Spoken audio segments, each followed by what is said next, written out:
Tubanje kubasuhuza kwirinda icyorezo cy'ubushita kuri Kazingamba TV.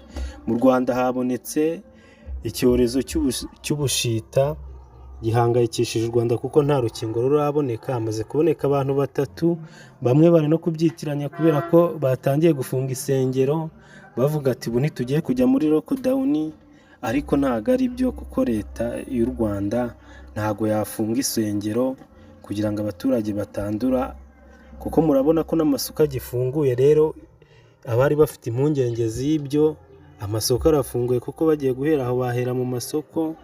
Amasoko yaracyafunguye, isengero impamvu bazifunze ni uko harimo izitujuje ibisabwa, kuko hari n'izindi ziri gukora abantu bari kujya gusenga kuko zo zari zujuje ibisabwa.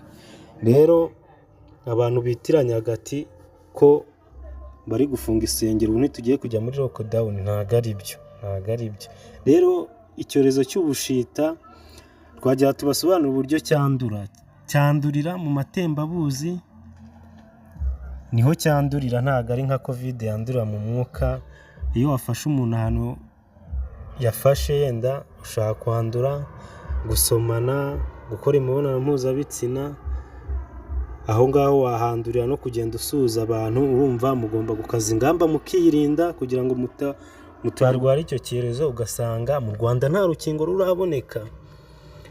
Rero dore ibimenyetso kugira ngo umenye nimba uri kwandura icyorezo cy'ubushita: umuntu ubabaye umutwe, kugira umuriro mwinshi, ndetse no kumva ucitse intege.